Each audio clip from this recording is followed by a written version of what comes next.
Hey, so I'm gonna do that thing where I read a Dirk Jake fic so you can hear my really bad Jake accent, but I'm doing it on video because I don't feel like putting up with trying to figure out the MP3 shit because that's gay as fuck. So I'm just gonna do it on video and you can see my stupid face while I read in my stupid accent. Okay, the fic I found, it's a fluffy fic because I'm not reading any smutty shit aloud. That's not gonna happen.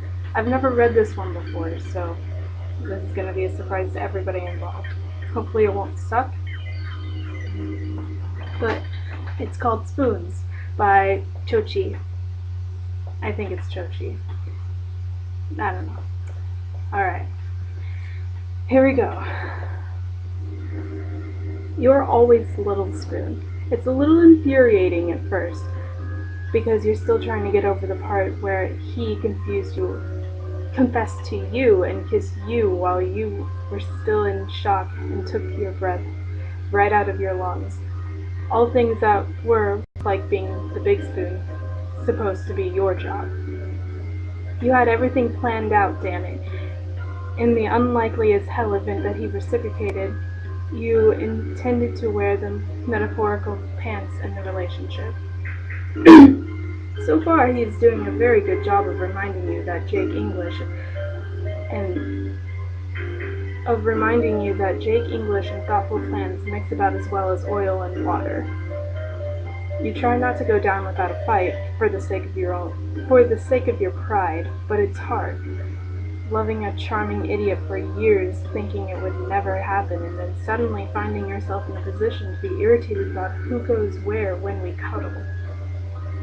It's a positively ridiculous thing to get riled up about in the first place.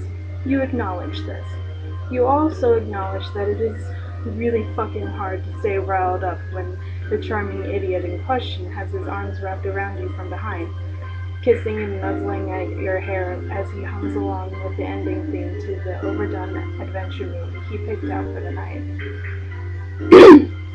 English, you grumble, squirming a little.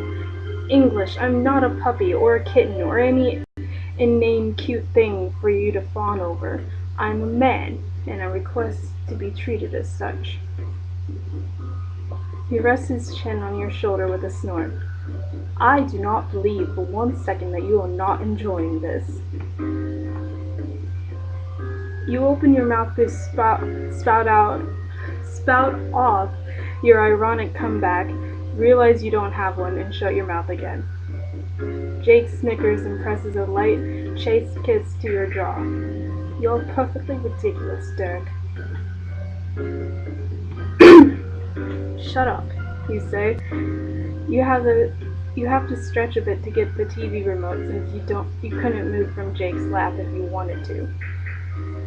You turn off the television and with it the movie. You want to talk about ridiculous? You use handsome and badass as adjectives to woo me. And look what you're doing now.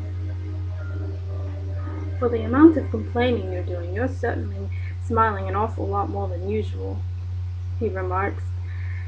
You realize with a dawning sense of horror and embarrassment that he's right. You're not grinning, not the way most people think of it, not really. But you have one of those stupid love-struck little love-struck smiles that negate any commentary aside from the positive that you could possibly be saying. At least it feels like it. You don't exactly have a mirror to look into. Wait, did you just admit to feeling love-struck?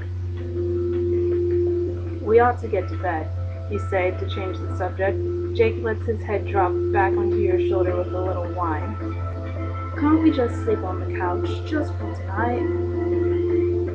You can sleep wherever you want, you say firmly, as you begin to disentangle yourself from him.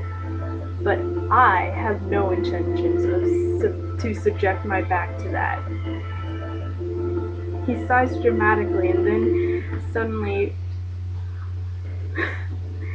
and then suddenly you are several feet off the ground without any real stable structure supporting you, aside from Jake, who you instinctively latch onto before your brain catches up with the new situation.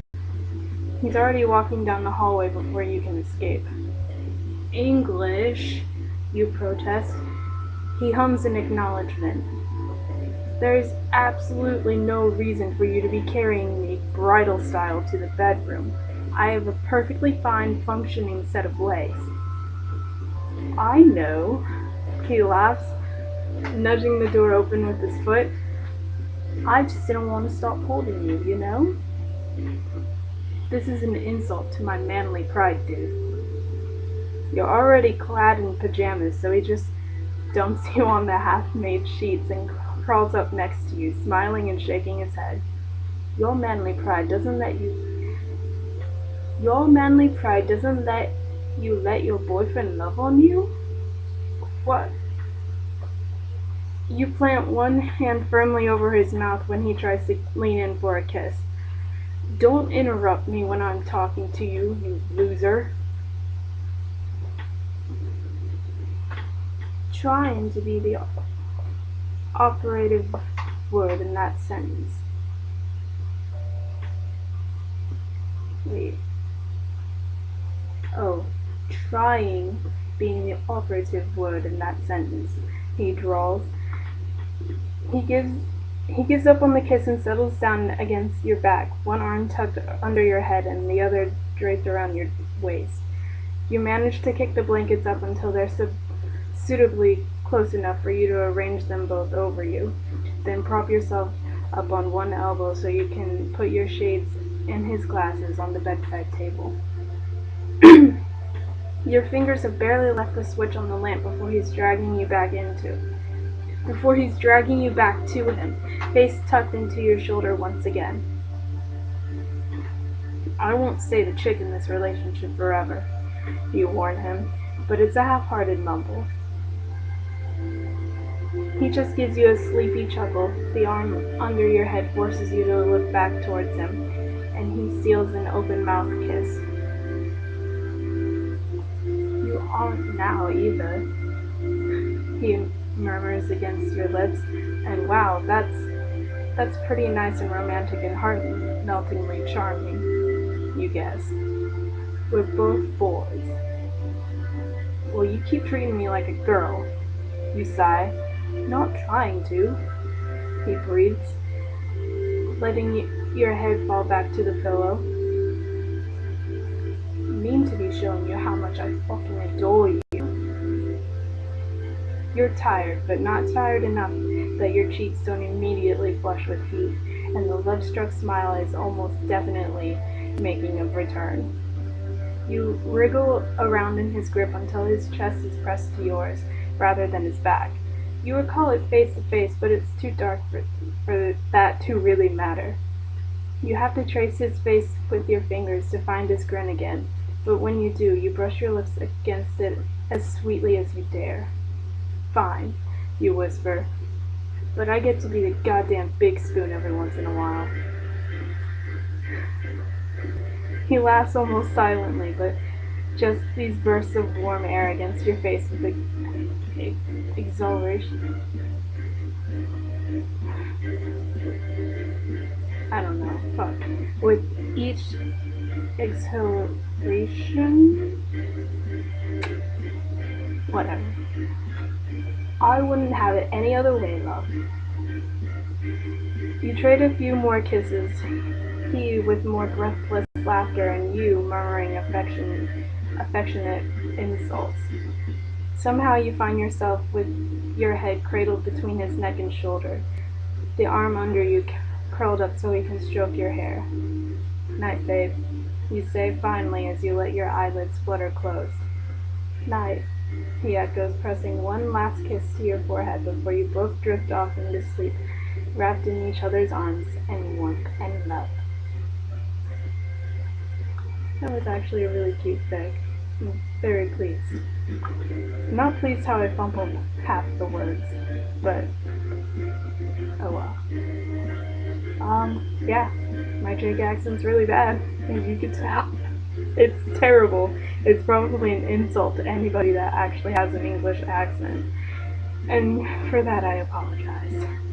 But that was that.